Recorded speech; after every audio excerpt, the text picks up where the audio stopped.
मी doctor Dhanashree Ratnaparkhi Deshmukh. आजचा video आपण जो बनवतोय त्याच्यात मुळात म्हणजे मला लहान मुलांच्या डोळ्याच्या आजाराबद्दल थोडीशी माहिती तुम्हाला द्यायची आहे. कुठले सर्वसाधारण आजार असतात आणि त्याचं निदान कसं करायचं, त्याच्यावर इलाज कसा करायचा आणि ह्या आजारांपासून बचाव कसा करायचा ह्याची थोडीशी माहिती मी तुम्हाला देणार आहे. लहान मुलांचे डोळ्याचे विकार म्हणजे मुळात पहिली सांगायची गोष्ट असते की ह्याच्यात आई वडिलांचा सर्वात जास्ती महत्वाचं कार्य असतं की त्यांना ते जाणवलं गेलं पाहिजे, त्यांनी ते नोटीस करायला पाहिजे की काहीतरी प्रॉब्लेम लहान मुलांना येतोय आपल्या. आता 5 वर्षाखालील जी लहान मुलं असतात ते स्वतःहून सांगत नाहीत किंवा ते सांगू शकत नाही, तर तिथे मुळात सर्वसाधारण काय प्रॉब्लेम असू शकतात.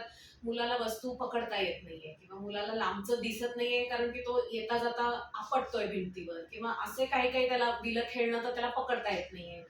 डोळे, त्याची नजर स्थिर नाहीये, म्हणजे तिरळेपणा असू शकतो की डोळा आतल्या बाजूला वळू शकतो किंवा बाहेरच्या बाजूला वळू शकतो. डोळ्यातनं चिकट घाण येऊ शकते सारखी, तो मूल सारखं डोळे चोळतंय किंवा डोळे लाल होत आहेत, पापण्या चिकटतायत, हे सगळे प्रॉब्लेम 5 वर्षाखाली येतात. हेही प्रॉब्लेम 5 वर्षा पुढे पण येऊ शकतात, पण ती मुलं थोडीशी सुजाण झालेली असतात त्यामुळे ती आई वडिलांना सांगू शकतात, किंवा शाळेतनं त्यांच्या कंप्लेंट्स यायला लागतात की त्याला दिसत नाहीये, त्याच्या वयांमध्ये चुका आहेत, किंवा मूल स्वतःहूनही सांगतं कधी कधी की बाबा लांबचं फळ्यावरचं दिसत नाहीये, मी टीव्ही बघतोय तर मला वाचता येत नाहीये तो स्क्रोल लिहिलेला.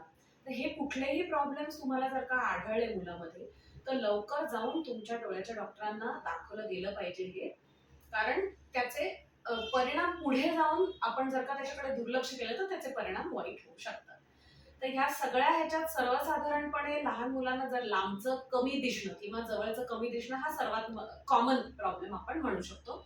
आणि त्यात त्याचा कॉमन कारण असतं की त्या मुलाला चष्म्याचा नंबर असू शकतो. तर या चष्म्याचा नंबर काढण्याची पद्धत ही मुलांमध्ये थोडीशी वेगळी असते मोठ्यांच्या प्रमाणे. लहान मुलांमध्ये आपण चष्म्याचा नंबर 2 किंवा 3 वेळा तपासून बघतो. एकदा ड्रॉप न घालता तपासतो, एकदा ड्रॉप घालून तपासतो आणि मग तिसऱ्यांदा पुन्हा एकदा कन्फर्म करतो. अशा प्रकारे तो व्यवस्थित सविस्तर नंबर चेक झाला की तुमचे डॉक्टर तुम्हाला चष्म्याचा नंबर देतील मुलासाठी. पण ही जबाबदारी आई वडिलांची असते हे बघणं की तो चष्मा ते मूल रेग्युलरली वापरतंय का नाही, कारण मुलांना तेवढी समज नसते. त्यांचा कंप्लायन्स जो आपण म्हणतो की मुलांनी तो रेग्युलरली वापरलाय का नाही, हे आई वडिलांची जबाबदारी असते. प्लस लहान मुलांचं कसं असतं, जर का 5 आणि 6 वयातच जर का त्यांना चष्मा लागला तर त्यांचं अजूनही अख्ख्या शरीराच्या सकट डोळ्याची पण वाढ हळूहळू होतच असते, त्यामुळे हा नंबर पटापट चेंज होऊ शकतो. त्यामुळे लहान मुलांना साधारण लवकर फॉलोअपला बोलवलं जातं. म्हणजे एकदा चष्म्याचा नंबर समजा लागला तर एक 3 ते 4 महिन्यात पुन्हा परत एकदा चेकअपला तुमचे डॉक्टर परत बोलवतील आणि ते तुम्ही मुलाला अवश्य घेऊन जा तेव्हा चेकअपला, कारण तो नंबर सारखा चेंज होत असतो जसं त्याची डोळ्याची वाढ होते तशी. आता तुम्ही म्हणाल चष्म्याचाच नंबर आहे, बऱ्याच लोकांना असतो, त्यात काय एवढं महत्वाचं आहे. पण तो चष्म्याचा नंबर जर का वापरला नाही गेला त्या मुलाकडनं, तर होतं काय, मुळात ही जी डोळ्याची वाढ आहे ह्याचं एक पर्टिक्युलर वय असतं. म्हणजे 8व्या वर्षीपर्यंत 70% डोळ्याची वाढ होत असते आणि 8 ते 14 वर्षापर्यंत उरलेली 100% पण डोळ्याची वाढ होऊन जाते. तर हा महत्वाचा काळ असतो, म्हणजे क्रुशियल पिरियड म्हणतो आपण ह्याला डेव्हलपमेंटमध्ये, की डोळ्याच्या वाढीतला महत्वाचा काळ. आता ह्या काळामध्ये कुठल्याही कारणानिमित्त जर का त्या डोळ्याला दिसलं नाही, चष्म्याचा नंबर असो, तिरळेपणा असो, मोतीबिंदू असो, काहीही झालं आणि त्याला दिसलं नाही त्या डोळ्याला, तर त्या डोळ्याची वाढच नीट होत नाही. तो कायमस्वरूपी अशक्त किंवा कमजोर राहू शकतो डोळा, आणि अशा डोळ्याला आपण लेझी आय किंवा एम्ब्लायोपिया असं टेक्निकली म्हणतो. तर ह्या लेझी आय आणि एम्ब्लायोपियाची आपल्याला 8 वर्षापर्यंतच ट्रीटमेंट करता येते. 8 वर्षाच्या पुढे एकदा मूल गेलं की त्याच्यानंतर त्या डोळ्याला जो झालेला डॅमेज असतो तो कायमस्वरूपी राहतो. म्हणून हे लवकर चेक करणं, लवकर त्याचं निदान करणं, आणि जर नंबर असेल किंवा दुसरा काही प्रॉब्लेम असेल तर त्याचा लवकर इलाज करणं हे अतिशय महत्वाचं आहे, कारण नाहीतर त्या मुलाच्या पुढच्या सगळ्या आयुष्यावर त्याचा परिणाम होऊ शकतो. तिरळेपणाचा सुद्धा हाच प्रॉब्लेम आहे. तिरळेपणा वेगवेगळ्या प्रकारचा असतो, पण त्याचा परत तोच इम्पॅक्ट पडू शकतो त्याच्या पुढच्या आयुष्यावरती, की त्याचा 3 डायमेन्शनल विजन म्हणजे त्रिमिती नेत्र डेव्हलपमेंट ही होत नाही, आणि डेप्थ परसेप्शन म्हणजे खोलीचा अंदाज येत नाही त्या मुलाला मोठा झाल्यावर. त्यामुळे एवढ्या सगळ्या गोष्टी त्याच्या आपण अवॉइड करू शकतो जर आपण वेळेतच त्याचा इलाज केला तर. आता डोळ्याला खाज येणे, डोळ्यांना चिकट घाण येणे हे सुद्धा सर्वसाधारण प्रॉब्लेम असतात.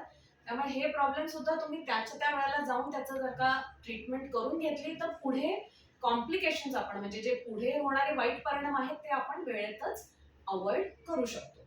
आता ह्या सगळ्या गोष्टींपासून बचाव कसा करायचा मुलांचा किंवा साधारणपणे डोळ्याची निगा कशी राखायची मुलांनी, तर सर्वात पहिले म्हणजे त्यांचा आहार चांगला पाहिजे. हे तर सगळ्यांना माहितीच आहे की डोळ्यासाठी कुठला आहार चांगला आहे, तर हिरव्या पालेभाज्या, गाजर, बीटरूट, फळं सगळ्या प्रकारची, अक्रोड, ड्राय फ्रुट्स म्हणजे अक्रोड, बदाम, काजू, हे सगळं त्यांच्या आहारात त्यांचं पोषक आहार जो आहे त्याची काळजी घेतली गेली पाहिजे. दुसरं म्हणजे लहान मुलांना डोळे चोळण्याची सवय होऊन जाते, त्यामुळे ते सुद्धा त्यांना करू न देणं, बाहेरून खेळून आल्यानंतर हात स्वच्छ धुणं, सारखं सारखं डोळ्याला हात न लावणं, हे सुद्धा तुम्ही ह्याची काळजी घेऊ शकता आणि हे सगळं ह्याच्यापासून तुम्ही बचाव करून घेऊ शकता. आणि आत्ताच्या काळात सर्वात मोठा प्रॉब्लेम म्हणजे स्क्रीन टाइम हा आहे, की लहान मुलांना छोट्या छोट्या गोष्टींपासून आयपॅड, मोबाईल, टॅबलेट्स हे सगळे लहान वयापासूनच त्यांना दिले गेलेले आहेत. तर ह्या सगळ्यापासून आपण त्यांना पूर्णपणे तर बाजूला ठेवू शकत नाही, पण त्याची वेळ तरी आपण रिस्ट्रिक्ट करू शकतो, म्हणजे लिमिट करू शकतो, की बाबा दिवसातनं एक अर्धा तासच फक्त त्याला द्यायचे हे सगळे यंत्र. तर हे जर का आपण केलं, स्क्रीन टाइम त्यांचा लिमिट केला, आहार चांगला ठेवला, बाकी स्वच्छ सवय ठेवला, डोळे क्लीन ठेवले, नीट वेळेवर धुतले गेले आणि लहान मुलांचं सुद्धा वर्षातनं एकदा जर का डोळे तपासून घेतले, तर पुढे कुठलेही प्रॉब्लेम्स त्यांना येणार नाहीत. आणि लहान मुलांची जास्ती म्हणजे आवर्जून मी जास्त का सांगते, कारण की तो जो त्यांना प्रॉब्लेम होणार असतो तो त्यांना आयुष्यभरासाठी पुढे झेलावा लागतो आणि त्याचा इलाज त्या वयात एकदम सोपा असतो.